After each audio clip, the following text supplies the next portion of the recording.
ஒரு மகிழ்ச்சியான செய்தி. இதயம் நலனையின் விலை லிட்டருக்கு ரூபாய் 105 குறைஞ்சிருக்கு. செப்டம்பர் 2023ல 1 லிட்டர் இதயம் நலனையின் அதிகபட்ச விலை ரூபாய் 503. ஆனா இப்ப 1 லிட்டர் இதயம் நலனையின் விலை ரூபாய் 398 மட்டும்தான் தமிழ்நாட்டுல. அப்ப இனிமே எல்லாரும் இதயம் நலனை வாங்கலாம் இல்ல? மார்ச் 5ஆம் தேதி நம்முடைய மாண்புமிகு தமிழகத்தினுடைய முதலமைச்சர் ஐயா ஸ்டாலின் அவர்கள் 45 கட்சிகள் அழைச்சிருக்கிறாங்க, அனைத்து அழைச்சிருக்கிறாங்க. அதிலே பாரதிய ஜனதா கட்சி நாங்கள் எல்லா ஆலோசனை செய்த பிறகு அந்த கூட்டத்திலே பங்கேற்பதில்லை என்று முடிவு செய்திருக்கின்றோம். அதற்கான காரணத்தை முதலமைச்சர் அவர்களுக்கு கடிதம் மூலமாக என்று தெரிவித்திருக்கின்றோம். முதலமைச்சருடைய கடிதத்திற்கு பதில் கடிதத்தை சற்று நேரத்திற்கு முன்பு, சில நிமிடங்களுக்கு முன்பு அனுப்பியிருக்கிறோம். அதுல விலாவாரியாக முதலமைச்சருக்கு பதில் சொல்லியிருக்கோம். அவருடைய கடிதத்துல 3 பக்க கடிதத்துல முதலமைச்சர் அவர்கள் நிறைய கேள்வி எழுப்பியிருந்தாங்க.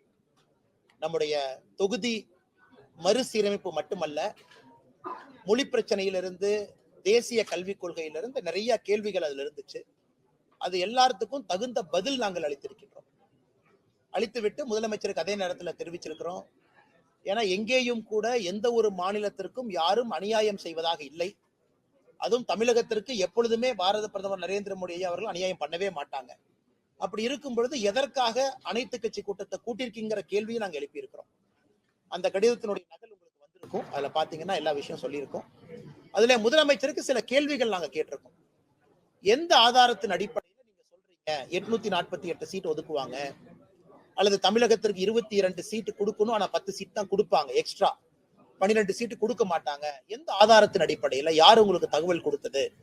ஒருவேளை இவங்க தான் சொன்னாங்கன்னு நீங்க தெரியப்படுத்தினா எங்களுடைய முடிவை நாங்கள் மறுபரிசீலனை செய்ய தயார். நீங்க எதுவுமே இல்லாம உங்க பாட்டுக்கு செயற்கையாக மக்களுடைய அடிப்படை பிரச்சனைகளை பத்தி பேசுறதுக்காக அனைத்து கட்சி கூட்டத்தை கூப்பிடுங்க.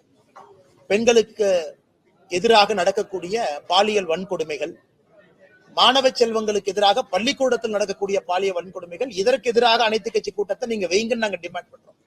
இல்லாத ஒரு விஷயத்திற்காக எதற்கு அனைத்து கட்சி கூட்டத்தை வைக்கிறீங்க, அதெல்லாம் சொல்லியிருக்கோம். இது முதல் விஷயம் உங்களுக்கு.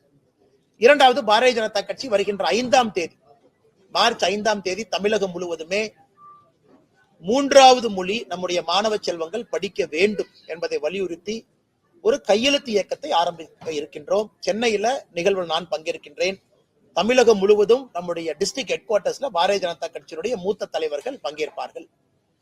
அன்னைக்கு ஒரு வெப்சைட்டும் லான்ச் பண்றோம். 2 விதமாக இந்த கையெழுத்து இயக்கம் நடக்கும். இன்னைக்கு காலையில சென்னையில நம்முடைய தலைமை அலுவலகத்தில் அண்ணன் கரு நாகராஜன் அவர்கள், மாநிலத்தினுடைய துணைத் தலைவர்கள், எல்லா தலைவரோடு சேர்ந்து பத்திரிகையாளர் சந்திப்பு நடத்தி இருக்கிறாங்க. எலக்ட்ரானிக் சிக்னேச்சர் வெப்சைட் மூலமா நம்முடைய அன்பு சொந்தங்கள் ஆதரவு கொடுக்கறவங்க போடலாம். அதே போல ஃபீல்டுல ஃபார்ம்லயும் கையெழுத்து போட்டு கொடுக்கலாம். இது மார்ச் 5ஆம் தேதி ஆரம்பிக்கப்படக்கூடிய இயக்கம் மார்ச், ஏப்ரல், மே கடைசி வரை முழுமையாக இந்த இயக்கம் நடக்கும். எங்களுடைய இலக்கு 1 கோடி கையெழுத்து. 1 கோடி கையெழுத்தை தமிழகத்துல வாங்கணும். அதை மாண்புமிகு ஜனாதிபதி அவங்க கிட்ட கொடுக்கணும் என்பது எங்களுடைய விருப்பம். அதனால அந்த 2 விஷயத்தை பத்திரிகை நண்பர்கள்ட்ட ஃபர்ஸ்ட் சொல்லிடுறோங்கன்னா, அதன் பிறகு உங்களுக்கு இருக்கக்கூடிய கேள்விகளுக்கு பதில் சொல்லுங்க. தொகுதி சீரமைப்பு பற்றி தொகுதி மக்கள் தொகை அடிப்படையிலா விகிதாச்சார அடிப்படையில் குழப்பமான விஷயத்தை அண்ணாமலை ஒரு நிமிஷம், இந்த பிரச்சனை கிளப்புனது யாருங்கன்னா? தொகுதி மறுசீரமைப்பு அப்படின்னு ஃபர்ஸ்ட் இந்த பொருளையை கிளப்புனது யாரு? மாண்புமிகு முதலமைச்சர் ஐயா ஸ்டாலின் அவர்கள் கடிதம் போடுறாரு. எனக்கு டெல்லியில இருந்து சொன்னாங்க, எனக்கு தகவல் வந்துச்சு, எனக்கு ஒரு இன்ஃபர்மேஷன் இருக்கு, 848 சொன்னாங்கன்னு பிரச்சனை ஆரம்பிச்சது அவர். அந்த பிரச்சனைக்கு முற்றுப்புள்ளி நாங்க வச்சிருக்கோம். என்ன வச்சிருக்கோங்கன்னா, அதாவது ப்ரோரேட்டா, விகிதாச்சார அடிப்படை அப்படின்னு நம்ம சொல்லியிருக்கோம். அப்படின்னா என்ன அர்த்தம்? இன்னைக்கு இந்தியாவில் 543 மக்களவை தொகுதிகள் இருக்கு, 543 பாராளுமன்ற உறுப்பினர்கள் இருக்கிறாங்க. தமிழகம் 39 பேர் நாம இருக்கோம். அப்படின்னா 543 நம்ம எவ்வளவு ஒரு ரேஷியோ போட்டுக்கிட்டீங்களா? 7.1516% இருக்கும். 7.2% குறைவு. நாளைக்கு அது 600 சீட்டோ, 700 சீட்டோ, 800 சீட்டோ, 900 சீட்டோ அது வரும் பொழுது விகிதாச்சாரம்னா என்ன? இன்னைக்கு இருக்கக்கூடிய மொத்த சீட்டுல தமிழகத்திற்கு எவ்வளவு பங்கீடு இருக்கோ, நாளைக்கு வரக்கூடிய சீட்டுலயும் தமிழகத்திற்கு அதே பங்கீடு இருக்கும் அப்படிங்கிறது விகிதாச்சாரம். நாளைக்கு அது 1000 சீட்டு போனாலும் அதே 7.2% தானே. இன்னைக்கு யூபிக்கு இருக்கக்கூடிய மொத்த எம்பிக்கள் 543 எத்தனை சதவீதமோ நாளைக்கு வந்து சீட் அதிகமான பிறகு கூட அதே அடிப்படை தான். இதுதானே விகிதாச்சாரம், இதான ப்ரோரேட்டா. இதை வந்து மறுபடியும் குழப்பி ஆர் ராசா அவர்கள் போன்றவர்கள் எல்லா தலைவர்களும் இதையும் புரிஞ்சுக்கலீங்கன்னா அவங்களுடைய நோக்கம் என்ன? தமிழக மக்களை குழப்பணும், அடிப்படை பிரச்சனைய தமிழகத்துல பேசக்கூடாது, தமிழகத்துல சட்டம் ஒழுங்கு சீர்கேடை பத்தி யாரும் பேசக்கூடாது, லஞ்ச லாவணியத்தை பத்தி பேசக்கூடாது, சம்பந்தமே இல்லாத விஷயத்தை பத்தி பேசிக்கிட்டே இருக்கணும். ஒரே நாடு ஒரே தேர்தல் நான் கொண்டு வரும் பொழுது மிக தெளிவாக ஒரே நாடு ஒரே தேர்தல் எப்ப வரும் தெளிவா சொல்லியிருக்கோம். இந்த டேர்ம் முடிஞ்சு 2029 வர இருக்கக்கூடிய பாராளுமன்றத்தினுடைய டேர்ம் அது 2034 முடியும். அது முடியும் பொழுது ஒரே நாடு ஒரே தேர்தல். இவங்க ஒரு வருஷமா ஐயோ ஒரே நாடு ஒரே தேர்தல் வருதாமா, எங்க திமுக ஆட்சி கலைஞ்சிருமா, திமுக ஆட்சி 4 வருஷத்துல இல்லாம போயிருமான்னு இப்படிதான் கதை கட்டிட்டு இருந்தாங்க. பாராளுமன்றத்துல ஒரே நாடு ஒரே தேர்தல் என்று சொல்லும் பொழுது தெல்ல தெளிவாக எப்படி வரும் அப்படின்னு ஒரு கமிட்டி போட்டு முன்னாள் ஜனாதிபதி அவர்கள் அதற்கு தலைமை ஏற்று ரிப்போர்ட்டை கொடுத்திருக்கோம். அதே மாதிரி நாம தொகுதி மறுசீரமைப்பு என்று சொல்லும் பொழுது சென்சஸ் எப்ப வரும், டேட்டா எப்ப வரும், ஏன்னா ப்ரொபோஷனல் ரெப்ரசன்டேஷன் எப்படி வரும், ஏன்னா உங்களுக்கு சென்சஸ் டேட்டா கூட தேவை இருக்காது. ப்ரொபோஷனல் ரெப்ரசன்டேஷன் அப்படின்னா தான் உங்களுக்கு சென்சஸ் டேட்டா வேணும், மக்கள் தொகை வேணும். இன்னைக்கு நம்ம ப்ரோரேட்டான்னு சொல்றோம். இருக்கக்கூடிய சீட்டு அதே ப்ரோரேட்டா அதே விகிதாச்சார அடிப்படையில மேல உயரப்போகுது. இது எல்லாம் நம்ம சொன்ன பிறகு மறுபடியும் அனைத்து கட்சி கூட்டம் எதற்காக? இதை தெல்ல தெளிவா அமித்ஷாஜி அவர்கள் மட்டும் இல்ல, பாரத பிரதமர் நரேந்திர மோடி அவர்கள் 2023 சொன்னார், மக்கள் தொகை அடிப்படையில தொகுதி மறு சீராய்வு என்ன பண்றோமோ அது இருக்காது, இது காங்கிரஸினுடைய கனவு, மக்கள் தொகை அடிப்படையில கொடுக்கணும், நாம அப்படி கொடுக்க போறது கிடையாதுன்னு சொன்னாச்சு. சொன்ன பிறகு மறுபடியும் நீங்க குட்டை குழப்பறீங்கன்னா நீங்க தமிழகத்தில் நடக்கக்கூடிய பிரச்சனையிலிருந்து திசை திருப்புவதற்காக நீங்க ஏமாத்து வேலை செய்றீங்கன்னு தான் அர்த்தம். ஆனா இப்போ கடந்த சட்டமன்ற தேர்தலில் வந்து அதிமுக பாஜக கூட்டணி ஒருவேளை வெற்றி பெற்றிருந்தா தமிழகத்தை தரைமட்டம் பண்ணியிருக்கீங்க. பிளஸ் வந்து பாஜக வந்து அதிமுகவை அடிப்பணியை வைத்து பல திட்டங்களை செயல்படுத்தி நேற்று வந்து அந்த முதல்வர் பேசியிருக்காரு. முதலமைச்சருடைய நேற்றைய ஸ்பீச் எப்படி இருந்துச்சுன்னா, இந்த டேடி மம்மின்னு அந்த இங்கிலீஷ் பாட்டெல்லாம் நான் பாக்குறேன்னா எல்லாம் மேடையில் ஏறி ஒருத்தரும் டேடி மம்மி டேடி மம்மின்னு சொல்ற மாதிரி தான் அந்த கூட்டமே இருந்துச்சு. அவரை புகழ் பாடுவதற்காக ஒரு கூட்டம், கேட்டா பிறந்தநாள் விழா, முதலமைச்சருக்கு பிறந்தநாள் விழாக்கு நாங்களும் வாழ்த்து சொல்லியிருக்கோம். பாரத பிரதமர் ஐயா நரேந்திர மோடி அவர்களும் காலையில வாழ்த்து சொல்லியிருக்காங்க. முதலமைச்சர் நன்றாக நீடூழி வாழ வேண்டும் என்பது எங்களுடைய விருப்பம், நல்லா இருக்கணும். ஆனா ஒரு பிறந்தநாள் விழாவை வந்து ஒரு அரசியல் மேடையா போட்டுக்கிட்டு மேடையில் ஏறி பாரதிய ஜனதா கட்சியை திட்டுறது மட்டும்தான் ஒரே ஒரு வேலை என்று மேடையில் எல்லா தலைவர்களும் வரிசையா பேசினாங்க. அவங்க போட்டி இல்லைன்னா பிஜேபி யாரும் அதிகமா திட்டும் அப்படிங்கறதா நேற்று நிகழ்வுனுடைய சிறப்பே. சென்னையில அந்த மைதானத்துல நடந்த நிகழ்வு. ஆனா முதலமைச்சர் அவர்கள் ஆட்சியே முடிய போகுது, இன்னும் ஒரு வருஷத்துல ஆட்சியே முடிய போகுது. இன்னைக்கு உட்கார்ந்து 2021 எலெக்ஷனை பத்தி கதை பேசிட்டு இருக்காரு. முதலமைச்சர் அவங்க கிட்ட 4 வருஷத்துல நீங்க என்ன சாதனை பண்ணீங்கன்னு நேற்று மேடையில கொடுத்திருக்கணும்ல.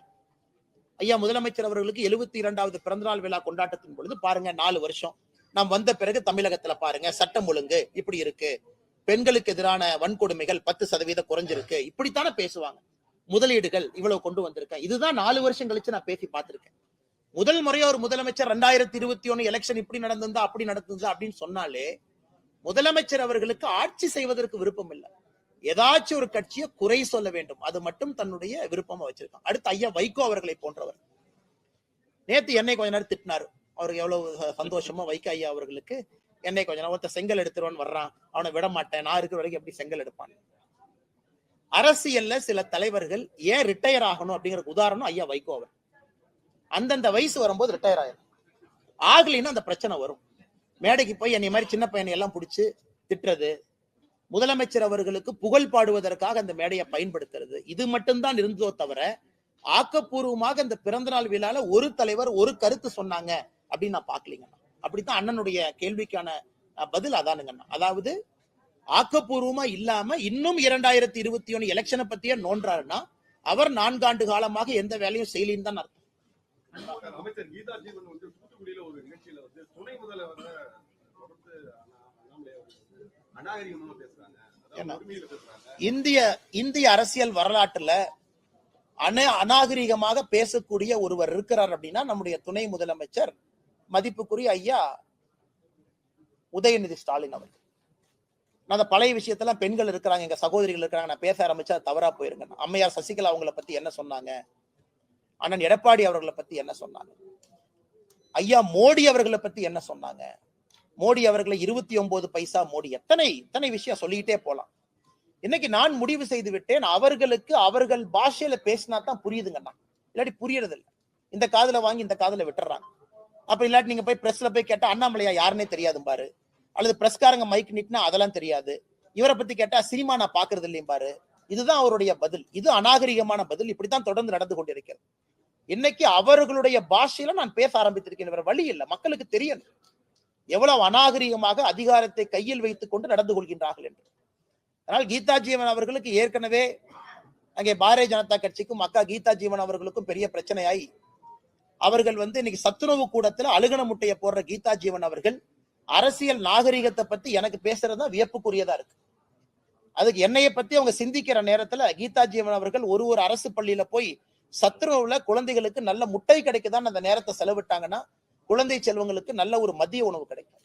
மத்திய அரசு இன்னைக்கு நாளைக்கு வைகோ கூட்டம் பெரம்பலூர்ல போராட்டம் நடத்துறாங்க. யாருன்னே பண்றாங்க? வைகோ உங்களுடைய திட்டங்களை எதுதான் சொல்றாங்க நீங்க? அண்ணா அவர் பேசுங்கண்ணே, அவர் என்ன வேணாலும் பேசட்டும். அவர் ஒன்றுமே இல்லை. உங்களுக்கு தெரியும் வைகோ ஐயாவுடைய நிலைப்பாடு உங்களுக்கு தெரியும். அதாவது தமிழகத்தினுடைய தீய சக்தி திமுகன்னு சொன்னவர். அவர் உயிரோடு இருக்கும் வரை சாதிக் பாஷா அது இது 2G ஊழல் அவர் பேசினதுல எடுத்து நீங்க ரீல போட்டு பாருங்க. அவ்வளவு பேசிய வைகோ அவர்கள் இன்னைக்கு என்ன சொல்றாங்கன்னா, அவர் உயிரோடு இருக்கும் வரை தமிழகத்துல திமுக ஆட்சி யாரும் அகற்ற முடியாதுங்கிறார். வைகோ ஐயா நல்லா இருக்கணும், அவர் 150 வருஷம் வாழனது வேறங்கண்ணா.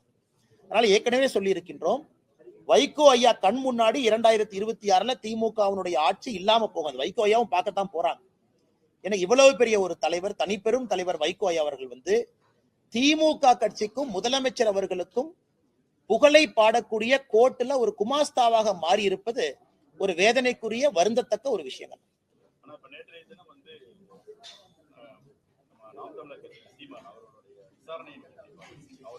இது இரண்டு விதமா பிரிச்சுக்கலாங்கன்னா, காவல்துறையினுடைய நடவடிக்கை அண்ணன் சீமான் அவர்களை பொறுத்தவரை அந்த வீட்டுல ஒட்டினது, அந்த அந்த சம்மன்ஸ் ஒட்டினது, அதெல்லாம் நடந்து கொண்ட விதம் ஏற்புடையது அல்ல. ஏன்னா ஒரு புகார் வந்திருக்கு, காவல்துறை விசாரிக்கணும். புகார் வந்திருக்கு, சீமான் அவர்கள் ஒத்துழைக்கணும். அது எந்த மாற்று கருத்து இல்லைங்கன்னா. புகார் வந்திருக்கு, விசாரித்த பிறகு சார்ஜ் ஷீட் போடணும். அதெல்லாம் காவல்துறைக்கு முழு அதிகாரம் இருக்கு. ஆனா நான் ஒரு சம்மனை ஒட்டினேன், சம்மனை யாரோ ஒருத்தர் கிழிச்சாங்க, அதனால அவரை நான் தூக்கிட்டு போனேன், அவரை போலீஸ் ஸ்டேஷன்ல போய் அவங்க என்னை அடிச்சாங்கன்னு போலீஸ் நானே கம்ப்ளைண்ட் கொடுத்தேன், எனக்கு அது ஏதோ ஒரு இடத்துல தமிழகத்தினுடைய காவல்துறை தன்னுடைய அதிகாரத்தை தவறாக பயன்படுத்துகின்றார்களோ என்கின்ற ஐயம் எனக்கு ஏற்பட்டுச்சு. ஏன்னா சம்மனை பொறுத்த வரைக்கும் எக்ஸ்பிளைன் பண்றாங்க. ஏன்னா பல பேர் பல கருத்துக்கள் சொல்றாங்க. சம்மன்கிறது என்ன அப்படின்னா, ஒரு காவல்துறை அதிகாரியோ ஒரு கோர்ட்டோ யாராவது நான் விசாரிக்கணும், அவங்கள்ட்ட ஒரு இன்ஃபர்மேஷன் இருக்கு, நான் கேதர் பண்ணணும் அப்படின்னா சம்மன் பண்ணி வர சொல்லுவாங்க. நீங்கள் நானும் தொடர்ச்சியா அந்த சம்மனுக்கு போகல, முதல் சம்மன் கொடுப்பாங்க போகல, 2வது சம்மன் கொடுப்பாங்க போகலைன்னா அது கோர்ட் மூலமாக வாரண்டா மாறும், அது பிடி வாரண்டாக மாறும். அப்ப கண்டிப்பா போடணும். இன்னைக்கு சம்மன்ஸ் எப்படி ஆகி போச்சுனாங்கன்னா, எந்த விதத்திலும் அனுப்பலாம், இமெயில் அனுப்பலாம், வாட்ஸ்அப்ல அனுப்பலாம். சீமான் அவர்களை போன்ற அரசியல் தலைவர்கள் எங்க இருந்தாலும் அந்த லோக்கல் கான்ஸ்டபிள் மூலமா மேடைக்கு சர்வ் பண்ணலாம். அவர் கிருஷ்ணகிரி தர்மபுரி பக்கத்துல இருக்காருன்னா அங்க போய் சர்வ் பண்ணலாம். சோ வீட்டு வாசல்ல சர்வ் பண்றது எனக்கு புரியலீங்கன்னா, வீட்டுக்குள்ள போய் சீமான் அவர்கள் மனைவி கையில அந்த சம்மனை கொடுக்கலாம், அதான் முறை. வீட்டுக்குள்ள யார் இருக்காங்க அவங்க கையில சம்மனை கொடுத்து கையெழுத்து வாங்கி போட்டோ எடுத்துட்டு போவாங்க. நான் சம்மன் கொடுத்துட்டேன், நான் சம்மன் கொடுத்த பிறகு தப்பிச்சுட்டு போறாங்க அப்படின்னா அது வாரண்டா மாறும். இதுல எனக்கு ஆச்சரியம் என்னன்னா, கேட்ல ஒட்டுறது. கேட்ல யார்ட்ட ஒட்டுவாங்கன்னா, ப்ரொக்ளைம்ட் அஃபெண்டர் மேலதான் கேட்ல ஒட்டுவாங்க. அதாவது தேடப்படக்கூடிய குற்றவாளி கேட்ல ஒட்டுவாங்க, நான் பார்த்திருக்கேன். கோர்ட் ஒருத்தர் குற்றவாளின்னு சொல்லி எஸ்கேப் ஆயிட்டாங்க, அவங்கள வீட்டு வாசல்ல ஒட்டுவாங்க, P1 சொல்லுவாங்க, ப்ரொக்ளைம்ட் அஃபெண்டர். ஒரு சீமான் அவர்களுக்கு வீட்டு வாசல்ல ஒட்ட வேண்டிய அவசியம் இல்லை என்பது என்னுடைய கருத்து. சரி, ஒட்டியாச்சு, அதை கிழிச்சிட்டாங்க. எப்ப அதை ஆக்ட் பண்ணணும்னா, அடுத்த நாள் சீமான் அவர்கள் 11 மணிக்கு வரல அப்படின்னா தான் காவல்துறை நடவடிக்கை எடுக்கணும். ஏன்னா நான் வீட்டுக்கு வந்தேன், நான் சம்மன் ஒட்டிட்டேன், காலைல 11 மணிக்கு வரணும்னு நான் சொல்லியிருக்கேன், நீ சம்மனை கிழிச்ச என்னமோ பண்ணிட்ட, அப்ப கிழிச்ச ஆளுக்கு தெரியும் 11 மணின்னு. அப்ப நீ சீமான் அவர்கள்ட்டயோ அவங்க துணைவியாருக்கோ அவங்க நண்பர்களுக்கோ சொல்லியிருக்கணும். அடுத்த நாள் 11 மணிக்கு வரல அப்படின்னா நடவடிக்கை. அப்புறம் அவங்க இன்ஃபர்மேஷனை பார்த்து தானே கிழிச்சிருப்பாங்க. அதனால எனக்கு காவல்துறை நடந்து கொண்ட விதம், பத்திரிகையாளர்கள்ட்ட காவல்துறை நடந்து கொண்ட விதம், ஏன்னா யாரோ ஒருத்தர் அந்த பாதுகாவலர் ஒரு கன் எடுக்கிறாரு, நானும் பார்த்தேன், எக்ஸ் சர்வீஸ்மேன் கன் எடுக்கிறாங்க, அந்த பத்திரிகை நண்பர்கள் நீங்களும் படம் பிடிக்க போறீங்க, அங்கெல்லாம் தேவையில்லாத பல விஷயங்கள். அதனால் தமிழகத்தினுடைய டிஜிபி முதலமைச்சர் அவர்கள் சீமான் அவர்கள் மீது நடவடிக்கை எடுக்கணுமா, ஆதாரப்பூர்வமா, அதை எடுத்துக்கங்க. ஏன்னா அவரும் தனி மனிதன் தான். விசாரணை பண்ணணுமா, அவருக்கு எந்த எக்ஸம்ஷனும் கிடையாது, அவரு விசாரணைக்கு போகணும், எல்லாம் ஓகே. நடந்து கொண்ட விதம் எனக்கு ஏற்புடையதா இல்லைங்கண்ணா. சாமானிய மனிதனுக்கும் இது நடந்தால் என்ன ஆகுங்கிறத நான் பார்க்கிறேன். இத்தனை நாளா சீமான் வந்து அந்த பாலியல் இது நடக்கலன்னு சொல்லிட்டு இருக்காரு. நேற்றைய தினம் வந்து விருப்பப்பட்டு வந்தான்னு சொல்லி அண்ணா அதுக்குள்ள நான் போலி விரும்பலீங்கண்ணா. அது எனக்கும் அதுக்கும் சம்பந்தம் இல்லாத ஒரு விஷயங்கண்ணா. வீரப்பனுடைய மகள் இருக்காங்க. ஆமாங்கண்ணா. வந்து காவல்துறை அவங்களை தனிமையில தடுத்திருக்காங்க. அதுக்கு ஒரு சின்ன கைகலப்பு நடந்திருக்கு. அதை எப்படி பாக்குறீங்க? அவங்க என்ன சொல்லியிருக்காங்க பேட்டியில, இந்த மாதிரி என்னை ஆரம்பத்துல இருந்தே தடுத்துட்டு வர்றாங்க, பள்ளியில ஆகட்டும், கல்லூரியில ஆகட்டும், அரசியல் ஆகட்டும், இன்னைக்கு இங்கேயே தடுக்கிறாங்க அப்படின்னு சொல்லி ஒரு பதிவு வச்சிருக்காங்க. இதை எப்படி பாக்குறீங்க? நான் இந்த பதிவு எப்படி பாக்குறேன்னா, சீமான் அவர்கள் இந்த விஷயத்தை பத்தி என்ன பேசுறாங்க அதை பத்தி நான் கருத்து சொல்ல விரும்பல. அது காவல்துறை அவர்கள் விசாரணை எடுக்கணும், நடவடிக்கை பண்ணணும், தப்பு நடந்திருந்தா நியாயம் கொடுக்கணும், அது வேறங்கண்ணா. நான் முதல்ல இருந்து அந்த பாயிண்ட்டுக்குள்ளேயே போலீங்கண்ணா. நான் காவல்துறை இந்த சம்மன் விஷயத்துல நடந்து கொண்ட விதத்தை மட்டும்தான் நான் பேசுறேன். இரண்டாவது, ஒரு காவல்துறையை பொறுத்தவரை என்னை தடுக்கிறாங்க, வர்றாங்க. நாம புரிஞ்சுக்கணும்னா, ஒரு போலீஸ் ஸ்டேஷன் வந்து ஒரு 500, 1000, 2000 கணக்கான தொண்டர்கள் வர்றாங்கன்னா அவங்களையெல்லாம் வச்சு ஒரு போலீஸ் ஸ்டேஷன்ல வேலை பார்க்க முடியாதுங்கண்ணா. ஒரு காவல்துறைக்கு எல்லோரையும் தடுப்பதற்கான உரிமை இருக்கு. காரணம், லா அண்ட் ஆர்டர் அவங்க மெயின்டைன் பண்ணும். ரோட்டை மறிச்சு உட்காரலாம், லா அண்ட் ஆர்டர் கைவிட்டு போகலாம், எமோஷனல் கேடர்ஸ் இருப்பாங்க, பேரிகேட்ஸ் போடுவாங்க. அதை பத்தி எனக்கு கருத்து இல்லைங்கண்ணா. என்ன நடந்துச்சு, எவ்வளவு போலீஸ் டிப்ளாய் பண்ணியிருந்தாங்க, அதை பத்தி நான் சொன்னா தவறா போயிடும். அதே மாதிரி போலீஸ் ஸ்டேஷனுக்குள்ள ஒரு என்கொயரி பண்ணும்போது ஒரு என்கொயரி பிளேஸ் அது. கூட லாயர்ஸ் இருக்கலாம், சம்பந்தப்பட்ட நபர்கள் இருக்கலாம், கேஸுக்கு சம்பந்தப்பட்டவங்க இருக்கலாம். இல்ல நான் கூட ஒரு 10 பேர் போவேன், 20 பேர் போவேன், 30 பேர் போவேன், அது போலீஸ் ஸ்டேஷனா இருக்காது, வேற மாதிரி மாறி இருக்குண்ணா. அதை தடுப்பதற்கும் காவல்துறைக்கு உரிமை இருக்கு. ஆனா இந்த கேஸை பொறுத்த வரைக்கும் காவல்துறை ஆரம்பத்திலிருந்து கடைசி வரை நேர்மையாக நடந்துக்கிறாங்க அப்படிங்கிறத நம்ம பார்க்க முடியும். அதை பொறுத்து அந்த கேஸே நேர்மையா நடக்குதான்னு சொல்ல முடியும். அதனால் காவல்துறை நேர்மையாக, ஒளிவு மறைவு இல்லாம டிரான்ஸ்பரண்டா நடந்தாங்கன்னா நாளைக்கு எல்லோருக்கும் காவல்துறையின் மீது நம்பிக்கை வரும். ஆனா இப்ப வந்து நிதியமைச்சர் தங்கம் தென்னரசு நேற்று பேட்டியில சொல்லியிருக்காரு, மத்திய அரசு வந்து மாநிலங்களுக்கான ஒதுக்கீடை மேலும் குறைக்கிறதுக்கு பிளான் பண்றாங்க அப்படிங்கிற மாதிரி சொல்லியிருக்காரு.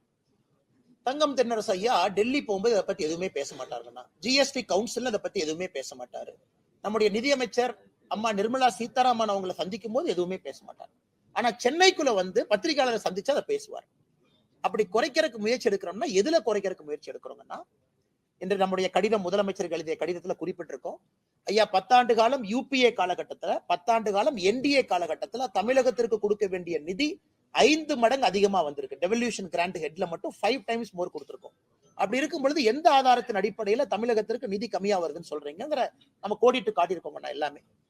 அதனால தங்கம் தென்னரசு ஐயா அவர்கள் என்ன குறைச்சிருக்காங்கன்னா எந்த ஹெட்ல குறைக்கிறோம், ஏன் குறைக்கிறோம் அப்படிங்கிற விவரத்தை சொல்லட்டும், நாங்க பதில் சொல்றோம். மக்காச்சோளத்துக்கு 1% செஸ் வரி அதிகப்படுத்திருக்காங்க சார். அதுவே வியாபாரிகள் வந்து மக்காச்சோளத்தை கொள்முதல் பண்ற விவசாயிகள்கிட்ட அந்த வரியை சேர்த்து வாங்குறாங்க சார். அது சம்பந்தமாகவும் அந்த மக்காச்சோளத்தை பொறுத்த வரைக்கும் ஒரு அடிப்படை பிரச்சனை என்ன அப்படின்னாங்கன்னா, இன்னைக்கு இந்தியால வந்து ஒரு பகுதியில மக்காச்சோளம் நிறைய விளையுது, மத்திய பிரதேஷ். ஒரு பகுதியில மக்காச்சோளம் நமக்கு வேணும், நம்ம பகுதியில விளையுது, மத்திய பிரதேஷ் கொஞ்சம் அதிகமா விளையுது.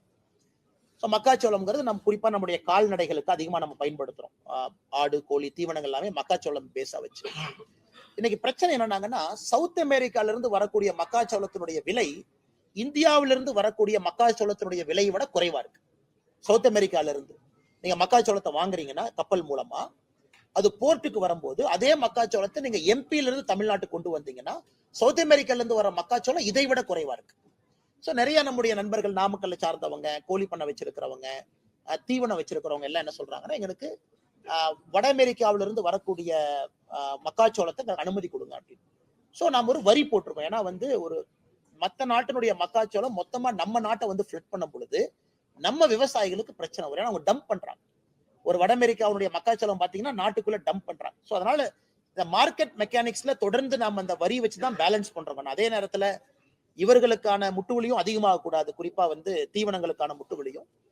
சோ நம்மை பொறுத்தவரை யாருக்கும் பாதிப்பு ஏற்படக்கூடாது. அதே நேரத்துல உள் ஊர்ல இருக்கக்கூடிய மக்காச்சோள விளைவிக்கிறவர்கள், ஏன்னா பிரச்சனை என்னங்கன்னா அவ்வளவு கோழிகள், முட்டைகள், கறிக்கோழிகள், பண்ணைகள் வந்து தமிழகத்துல அதிகமா இருக்கு. நாமக்கல்ல இருந்து நீங்க பாத்தீங்கன்னா சங்ககிரி இந்த பகுதி எல்லாமே நிறைய இருக்கு. அதனால தொடர்ந்து வரக்கூடிய பிரச்சனைங்கன்னா அவங்க சொல்லும் போதெல்லாம் அப்பப்ப நாங்க பேலன்ஸ் பண்ணி கொடுப்போம். இன்னைக்கு அது மறுபடியும் அவர்களுக்கு பிரச்சனையா இருக்கு அப்படின்னா அதற்கு என்ன உதவி தேவையோ நாங்க செஞ்சு கொடுக்கணும். மாநில அரசு அந்த 1% கரெக்ட்டுங்கண்ணா. ஏன்னா மாநில அரசுக்கும் இதே பிரச்சனை இருக்குங்கண்ணா. நான் எனக்கு ரெண்டு பேர்த்தையும் நான் நேரடியா குறை சொல்ல விரும்பல. அதனால ஏன்னா நம்ம மத்திய அரசு சார்பா நாமளும் உள்ள டியூட்டி போட்டிருக்கோம் உள்ள வரும் பொழுது. அதனால நான் நேரடியா குறை சொல்ல விரும்பலைங்கன்னா, எங்க இதனால முயற்சி எடுத்து மாநில அரசு குறைக்க முடியும் என்று இருந்தால் கண்டிப்பா நாங்க ரெக்வெஸ்ட் பண்றோம். மத்திய அரசினுடைய நோக்கம் வட அமெரிக்காவுடைய மக்காச்சோளம் மார்க்கெட்டை ஃபிளட் பண்ணக்கூடாதுங்கிறது நம்முடைய நோக்கம். அதுல ஏற்கனவே போன ஆண்டு ஹெல்ப் பண்ணோம். இந்த ஆண்டு தேவைன்னா மத்திய அரசு கவனத்துக்கு எடுத்துட்டு போய் உதவி பண்றோம். ஆனா திருமாவளவன் அதே மீட்டிங்ல என்ன சொல்லியிருக்காருன்னா, மாநில சுயாட்சிக்கு, மொழிக்கு, அரசியலமைப்புக்கு எதுக்குமே பாதுகாப்பு இல்லைன்னு சொல்லி பதிவு பண்ணிருக்காரு. திருமாவளவன் ஸ்கூலுக்கு மட்டும் பாதுகாப்பு இருக்கு. நாங்க வந்து திருமாவளவன் ஸ்கூல் நடத்துறாரு, சிபிஎஸ்சி நடத்துறாருன்னு நைட்டோட நைட்டாங்கன்னா ஆள மாத்துறாரு. இந்த ஸ்டேஷன்ல ரவுடிகள் ஆள மாத்துற மாதிரி நைட்டோட நைட்டா கரஸ்பாண்டா இருந்தவரை ட்ரஸ்ட்ல ஒருத்தரை போட்டு அவங்ககிட்ட கரஸ்பாண்டன்ட் கொடுத்துட்டு, நான் அப்படியே ரோட்ல நடந்து போயிட்டு இருந்தேன், என் கையை பிடிச்சி அவங்களே இழுத்துட்டு போய் இந்த ஸ்கூல்ல கரஸ்பாண்டன்டாருன்னு சொன்னாங்க, அதனால நான் கரஸ்பாண்டன்டா இருக்கேன். எத்தனை நாளைக்கு இந்த கம்பி கட்டுற கதையை, திருமாவளவன் சொல்லக்கூடிய கம்பி கட்டுற கதையை எத்தனை நாளைக்கு தமிழக மக்கள் கேட்டுக்கிட்டே இருப்பாங்கன்னா?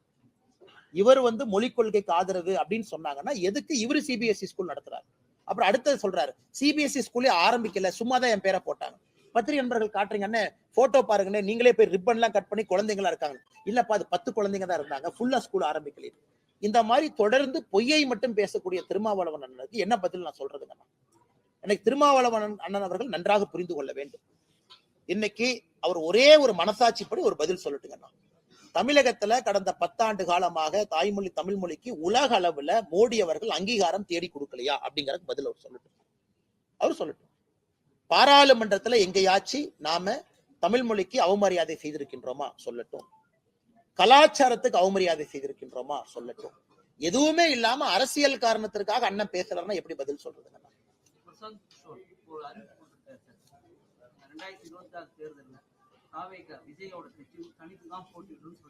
அறிவிப்பு கொடுக்கல, ஒரு தனியார் தொலைக்காட்சி இன்டர்வியூ எடுக்கும்போது சொல்லி இருக்கின்றார். அண்ணா கரெக்டுங்கண்ணா, சொல்லணும்ல. இன்னைக்கே ஜெயிக்காதுன்னு சொன்னா அப்புறம் பிரசாந்த் கிஷோர் அண்ணன் ஒரு வருஷம் கூட வச்சுக்க மாட்டார்ல. அதை கவுண்ட் பண்ணி என்ன சொல்லுவாரு, சாப்பாடு நல்லா இருக்குன்னு சொன்னா தான் சோறு போடுவேன் அப்படின்னு. அதனால இன்னைக்கு வந்து நீங்க விஜய் அண்ணனோட இருக்கும்போது சாப்பாடு நல்லா இருக்குன்னு சொல்லணும், சோறு போடணும்லண்ணே. அதனால பிரசாந்த் கிஷோர் அவர்களை பத்தி நான் தவறா சொல்லிங்கண்ணே. அவர் ஒரு கட்சியோடு சார்ந்து இருக்கின்றார், சொல்வதற்கு எல்லா உரிமை இருக்கு. ஏன்னா இதையே பிரசாந்த் கிஷோர் அவர்கள் பல இடத்துல சொல்லி இருக்கிறாங்க. அவருடைய சொந்த கட்சிக்கும் பீகார்ல சொல்லி இருக்கிறாங்க, ஜனஸ்வராஜ் பீகார்ல ஜெயிக்கும்னு சொன்னாங்க. ஆனா நடந்து முடிந்த தேர்தலில் பாத்தீங்கன்னா 3வது 4வது இடத்துலதான் வந்தாங்க பை எலெக்ஷன்ல. அதனால அவர் சொல்றவங்க சொல்லட்டும், மக்கள் கடைசியா முடிவு செய்ய போறாங்க. நான் மக்களுடைய கையில் அது இருக்கு. என்னை பொறுத்தவரை அதை சாத்தியக்கூறாக நான் பார்க்கவில்லை. ரொம்ப அது கண்டிக்கத்தக்க ஒரு விஷயம். ஏன்னா ஒரு கிரிமினல் சட்டத்துல பாத்தீங்கன்னா நம்ம ஒரு ஐபிசி பீனல் கோட் இன்னைக்கு பிஎன்எஸ் ஒரு கிரைமை வந்து 3 ஏஜா பிரிப்பாங்க. 8 வயசு, 8ல இருந்து 12 வயசு, 12ல இருந்து 18, 16 அது மாறுதுங்க டிபெண்டிங் ஆன் தி வே. 8 வயசுக்கு கீழே இருக்கக்கூடிய ஒரு குழந்தை எந்த தவறு செய்தாலும் அது தவறு கிடையாதுங்கிற அர்த்தம். ஏன்னா மென்ஸ்ரியா, லாட்டின்ல மென்ஸ்ரியான்னு ஒரு வார்த்தையை பயன்படுத்துறாங்க. அப்பனா அந்த குழந்தைக்கு மனசளவுல சைக்காலஜிக்கல் அளவுல தப்பு செய்யணும் அப்படிங்கிற எண்ணம் அந்த குழந்தைக்கு உருவாகிறத 8 வயசை தாண்டி. 8 வயசு கீழே அவங்க குழந்தை. அதனாலதான் நம்முடைய பீனல் கோட்ல கிரிமினல் சட்டத்துல பாத்தீங்கன்னா பிலோ 8 இயர்ஸ் நோ அஃபென்ஸ். அந்த குழந்தை கத்தி எடுத்து ஒருத்தரை குத்தி கொன்னா கூட அது அஃபென்ஸ் இல்லை, ஏன்னா தெரியாம குத்திட்டாங்க, ஏன்னா மென்ஸ்ரியா டெவலப் ஆகுது. இது வந்து ஒரு பேசிக் காமன் சென்ஸ். ஒரு ஐஏஎஸ் படித்து விட்டு ஒரு மாவட்டத்தினுடைய ஆட்சியராக இருக்கக்கூடிய அதிகாரி ஒரு 3.5 வயசு இருக்கக்கூடிய குழந்தை பாலியல் வன்கொடுமையில் அந்த குழந்தை மாட்டியிருக்காங்க. அந்த குழந்தை மாட்டினதுக்கு காரணம் அந்த குழந்தையினுடைய நடவடிக்கை சரியில்லை, அந்த குழந்தை அவங்களை இன்சல்ட் பண்ணாங்க, அதனாலதான் அந்த குழந்தையின் மீது பாலியல் வன்கொடுமை நடத்தப்பட்டதுன்னு சொன்னதை வன்மையா கண்டிக்கிறோம். அதே நேரத்துல மாநில அரசை நான் பாராட்டுறேன். காரணம் உடனடியாக அந்த மாவட்டத்தினுடைய ஆட்சியரை மாத்தினாங்க. அது ரொம்ப முக்கியம். ஏன்னா மெசேஜ் கொடுக்கணும். ஒரு மாநிலத்தினுடைய அரசு இது போன்ற அதிகாரிகள் தவறு செய்யும் பொழுது உடனடியா மெசேஜ் பப்ளிக் கொடுக்கணும். நேத்து மாநில அரசு உடனடியா அந்த ஆட்சியரை மாத்தி இன்னொரு ஆட்சியரை போட்டிருக்காங்க. அது வரவேற்கப்பட வேண்டிய ஒரு விஷயம். நான் நேற்று முதல்வர் வந்து அதே மேடையில எங்கள் கூட்டணியில விரிசல் இல்ல, விரிசல் விழுன்னு நினைக்கிறவங்க தலையில மண் விழுன்னு பார்த்தேன். ஆனா விரிசல் விழுந்தா தானே மண் விழுவும். இப்ப ஒரு வீட்டுல வந்து விரிசல் வந்தா தானே தலைமையில மண் விழுகும். அதனால முதலமைச்சர் அவர்கள் விரிசல் இல்லாம மண் எப்படி விழுகும்? நான் ஒரு வீட்டுக்குள்ள இருந்து அது விரிசல் விழுமான்னு பார்த்துட்டே இருக்கிறேன். அது விரிசல் வந்தா தானே தலைமையில மண் விழுகும். அதனால முதலமைச்சர் அவர்கள் பாதி உண்மையை ஒத்துக்கிட்டாரு, மண் உலகம்னு. மிச்ச பாதி உண்மை இன்னும் 6 மாசத்துல ஒத்துக்குவாரு. இன்னும் 8 மாசத்துல கூட்டணி எதுவுமே இருக்காது, தனியா அவர் இருப்பார். இது நடக்கத்தான் போது, நீங்க டிசம்பர்ல பாருங்க. கண்டிப்பாண்ணே. விரிசல், அவர் விரிசல் தானே சொல்லியிருக்காரு. முதல்ல விரிசல் வந்து அப்புறம் உடையின, அதுக்கு 8 மாச காலமா. ஏன்னா இன்னைக்கு திருமாவளவன் அண்ணன் வந்து தோழமை சுடுதல் இருக்காரு. அதாவது வந்து முதலமைச்சர் கொஞ்சம் பேசினா கூட லைட்டா பேசணும், அடுத்து நான் வந்து புகழ் தரணும்னு சொல்லிட்டு தோழமை சுடுதல் தான் இன்னைக்கு இருக்குங்கண்ணா. நீங்க வைகோ ஐயாவை நல்லா யோசிச்சு பாருங்க. அவர் எப்பொழுதுமே ஒருத்தரை புகழ்ந்தாருன்னா 1 வருஷம் கழிச்சு திட்டுவார். அது வைகோ ஐயாவுடைய பேட்டர்ன். அது என்டிஏவுக்கு அதே தான் நடந்தது, அடல் பிகாரி வாஜ்பேயிக்கு அதே தான் நடந்தது, பிஜேபிக்கு அதே தான் நடந்துச்சு. இன்னைக்கு ஐயா மு.க. ஸ்டாலின் அவர்களுக்கு அதே தான் நடக்க போகுது. அதனால வைகோ ஐயா அவர்கள் 2025 26 ஜனவரியில ஃபார்முக்கு வருவார். அதுக்கு நான் காத்துக்கிட்டு இருக்கேன்.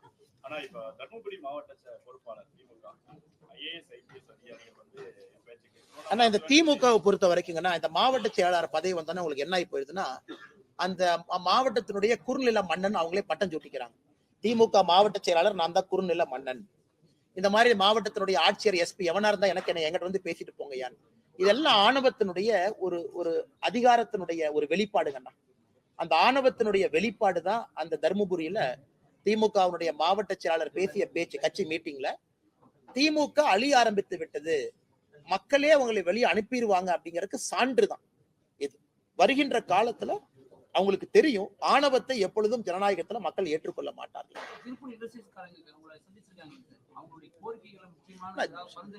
ரெகுலர் மீட்டிங்ஸ்ங்கன்னா சால்வ் பண்ணி கொடுப்போம், அப்பப்ப ஃபீட்பேக் எடுப்போம்.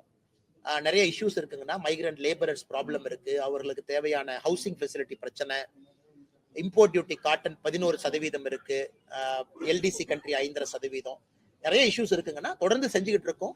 ஏன்னா டெக்ஸ்டைல் வந்து டைனமிக் செக்டருங்கண்ணா. 3 மாதத்துக்கு முன்பு இருந்த பிரச்சனை இன்னைக்கு வேற பிரச்சனையா இருக்கும், இன்னும் 6 மாசம் கழிச்சு பேசினா புது பிரச்சனையா இருக்கும். அதனால அடிக்கடி நம்முடைய மாவட்டத்தினுடைய ஆற்றல் மிகுந்த தலைவர்கள், இதற்கு முன்பு அண்ணன் செந்தில்நாதன் அவங்க இருந்தாங்க, இப்ப அண்ணன் ஸ்ரீனிவாசன் அவங்க இருக்கிறாங்க, கூட எல்லாம் எங்களுடைய மாநிலத்தினுடைய நிர்வாகிகள் எல்லாம் இருக்கிறாங்க, தொடர்ந்து அவங்க பேசிட்டே இருக்காங்க. திருப்பூரை பொறுத்த வரைக்கும் it's a very dynamic place. அதனால நீங்க பேசிக்கிட்டே இருக்கணும், அந்த பிரச்சனை எடுத்துட்டு போகணும், சால்வ் பண்ணிட்டே இருக்கணும்னா. காரணம் டெக்ஸ்டைல் மாதிரி ஒரு டைனமிக் செக்டர் இல்லைங்கண்ணா. ஒரு சின்ன காட்டன் வழியில பிரச்சனை வந்தா இங்க பிரச்சனை வரும். அதனால ரொட்டீன் ஃபீட்பேக், நிறைய விஷயங்கள் எங்களால் செய்து கொடுக்க முடியும், செய்து கொடுக்கும்.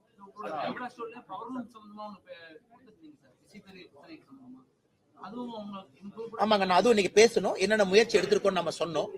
பாரத் டெக்ஸ் ஃபேர்ல நம்ம பிரதமர் மோடி ஐயா சொல்லியிருக்காங்க அடுத்து என்ன பண்ண போறோம், என்ன செய்ய போறோம்னு. குறிப்பா உங்களுக்கு அந்த டஃப்ட் ஸ்கீம் திரும்ப வரணும், அதெல்லாம் பேசிருக்கோங்கன்னா 100% செஞ்சு கொடுப்போம். கலை கலாச்சாரத்தை இந்த திமுக அழிக்க பார்க்குது அப்படின்னு சொல்லிட்டு இந்த பகுதியாவது ஆதித்தநாதூர் கீழடி போல வந்து இங்கேயும் அகழ்வாராய்ச்சி பண்ணணும் அப்படின்னு சொல்லிட்டு காவுத்தம்பாளையம் கிராமத்தில் கிட்டத்தட்ட 600 நாட்களாக தொடர்ந்து. ஆனா நாங்க எங்க ஆதரவு கொடுத்தோங்கன்னா, எங்க ஆதரவு கொடுத்திருக்கோம். ஆதரவு கொடுத்தது மட்டும் இல்லாம நம்முடைய மத்திய அரசுக்கு எழுதியிருக்கோம். மத்திய அரசு பதில் என்ன போட்டிருக்காங்கன்னா, இதை வந்து மாநில அரசு முன்னெடுக்கணும், மாநில அரசு முன்னெடுத்த பிறகு நாங்கள் வருகின்றோம் சொல்லியிருக்காங்க. இது ரொம்ப ஆச்சரியம் என்னன்னா, அந்த கிராமத்து மக்கள் வந்து கிட்டத்தட்ட 700 நாளாங்க அன்னைக்கு 600 நாட்களை தாண்டி தொடர்ந்து இருக்காங்க. அண்ணன் ஏபி முருகானந்தம் அவங்க எல்லாம் போய் பார்த்துட்டு வந்தாங்க, நானும் அவர்களை சந்திச்சேங்கன்னா. நாங்கள் அவர்களோடு இருக்கின்றோம். குறிப்பா அந்த நடுக்கல், அந்த இருக்கக்கூடிய கல்லெல்லாம் பாத்தீங்கன்னா அவ்வளவு பழமையான ஒரு கற்கள், அதுல எந்த ஒரு இது இல்லை. அதனால தமிழகத்தினுடைய கலாச்சாரத்தை பாதுகாக்கிற அது இதுன்னு சொல்லக்கூடிய முதலமைச்சர் அவர்கள் ஏன் இதுவரைக்கும் இங்க கவனம் கொடுக்கல அப்படிங்கிற ஆச்சரியம் எனக்கு இருக்கு. அதனால நிச்சயமாக கவனம் கொடுக்கணும்.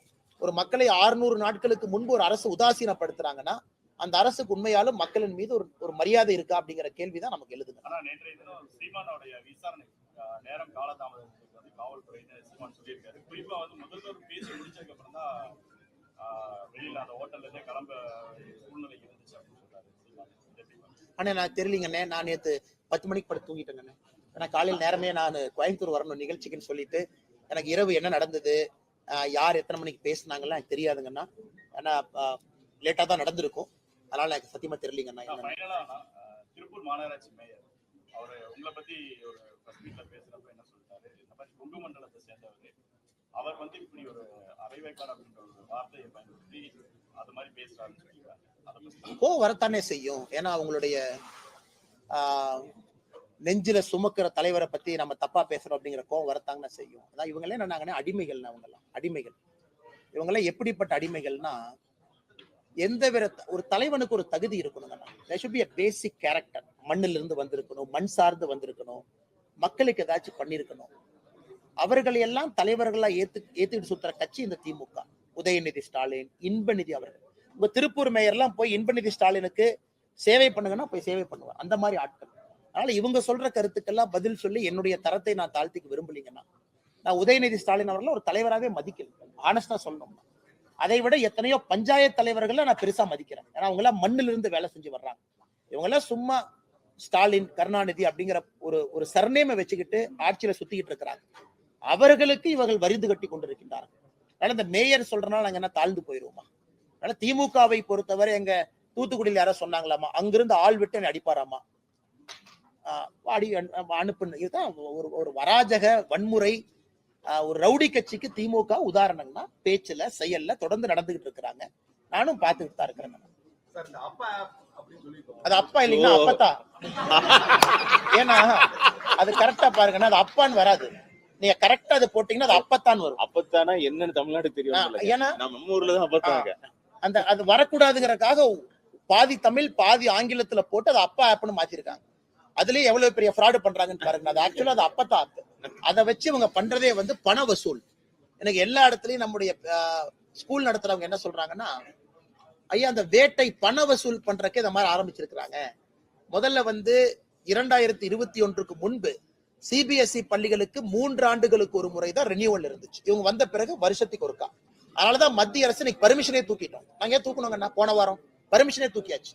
இனி மாநில அரசு சிபிஎஸ்இக்கு நீ அங்கீகாரமே கொடுக்க வேண்டாம். நீ கொடுக்கறதுக்கான அறிவிப்பை தூக்கிய நீ 5 லட்சம் 10 லட்சம் 15 லட்சம் வசூல் பண்ற, எதுக்கு உனக்கு பணம் கொடுக்கணும்?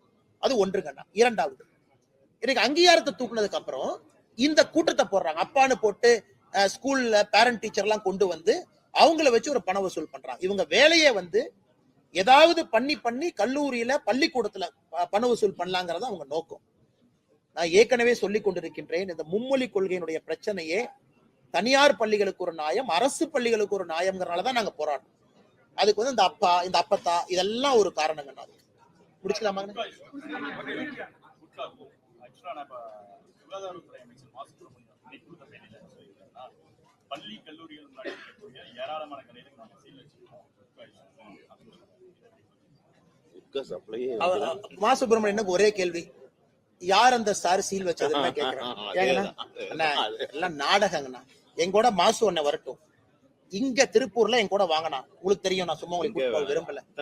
எத்தனை பள்ளிக்கூடத்து பக்கத்துல எத்தனை குட்கா, எத்தனை சிந்தட்டிக் ட்ரக்கு, எத்தனை கஞ்சா, எத்தனை அப்படின்னு நான் வாங்கி கொடுக்குறேன். கூட வர சொல்லுங்க. அப்படி சீல் வச்சாருன்னா ஐயா சொல்லிட்டு யார் அந்த சார் சீல் வச்சது, எந்தெந்த பள்ளியில போய் அந்த சார் யாருன்னு சொல்லிட்டு. எங்கேயும் சீலெல்லாம் வைக்கலன்னா சும்மா கதை விட்டுட்டு இருக்காங்க. இவர்கள் வந்த பிறகு பள்ளிக்கூடம் எல்லாம் இன்னைக்கு கஞ்சா காடுகளாக மாற ஆரம்பிச்சிருக்கு. பிளே கிரவுண்ட்ல நான் பார்த்தேன், தனியார் பள்ளி ஒண்ணு மெசேஜ் போட்டிருக்காங்க கோயம்புத்தூர்ல, உங்களுக்கு பாத்தீங்களான்னு தெரியல. குழந்தைங்களுடைய பேக் எல்லாம் வீட்டுக்கு வந்தா செக் பண்ணுங்க, பள்ளிக்கூடத்துல நாங்களும் உள்ள வரும்போது செக் பண்றோம். இந்த அளவுக்கு குழந்தைகள் மீது சந்தேகத்தை ஏற்படுத்தக்கூடிய ஒரு பள்ளி கல்வித்துறையை அவங்க நடத்திட்டு இருக்காங்க. பல்லடத்துல 3 பேர் கொலை சம்பவத்தில் இப்ப வரைக்கும் 14 தனிப்படைகள் அமைச்சு இப்ப வரைக்கும் வந்து குற்றவாளிகளை கைது பண்ண முடியாம காவல்துறை. அண்ணா, நம்முடைய திருப்பூர் மாவட்டத்தினுடைய தலைவர் உட்பட அந்த கையெழுத்து இயக்கம் போயிட்டு இருக்குங்கன்னா, 15ஆம் தேதிக்கு மேல ஆளுநரை அவங்க சந்திக்க இருக்கிறாங்க. சப்மிட் பண்ண கையெழுத்தெல்லாம் கொடுத்து சிபிஐ என்கொயரி கேட்க போறோம். சமீபத்துல பார்த்த நம்முடைய இன்னொரு சமுதாயத்தை சார்ந்த ஒருத்தரை கொண்டு வந்து ஸ்டேஷன்ல வச்சு டார்ச்சர் பண்ணி அவங்கள வெளியே வந்து ஒரு பெரிய போராட்டம் பண்ணிட்டு இருந்தாங்க. இது வேங்கை வயல் மாதிரி இந்த பிரச்சனையில யாரோ ஒருத்தரை கூப்பிட்டு மிரட்டி அவங்ககிட்ட கன்ஃபெஷன் வாங்கி இதை முடிக்க பாக்குறாங்க. அதனால எங்களை பொறுத்தவரை சிபிஐ விசாரணை மட்டும்தான் தீர்வுன்னு நினைக்கிறோங்கன்னா, முதலமைச்சருக்கு நாங்க எழுதின கடிதம் அங்க இருக்குங்கன்னா அது உங்களுக்கு கொடுத்துட்றோம். ஏன் நாங்க அனைத்து கட்சி கூட்டத்துக்கு வரமாட்டோம் அப்படின்னு சொல்லி ஒரு 6-7 பக்கத்து கடிதம் எழுதியிருக்கோம். அதுல எல்லாம் நாங்க குறிப்பிட்டிருக்கோம். முதலமைச்சர் சொன்ன விஷயத்துக்கு எல்லா பாயிண்ட்டுக்கும் பதில் சொல்லியிருக்கோம். அதையும் பத்திரிகை நண்பர்களோட ஒரு காப்பி கொடுத்துட்றாங்கன்னா உங்களுக்கு சாஃப்ட் காப்பி இருக்கும், நீங்க பயன்படுத்தி. நன்றிங்க.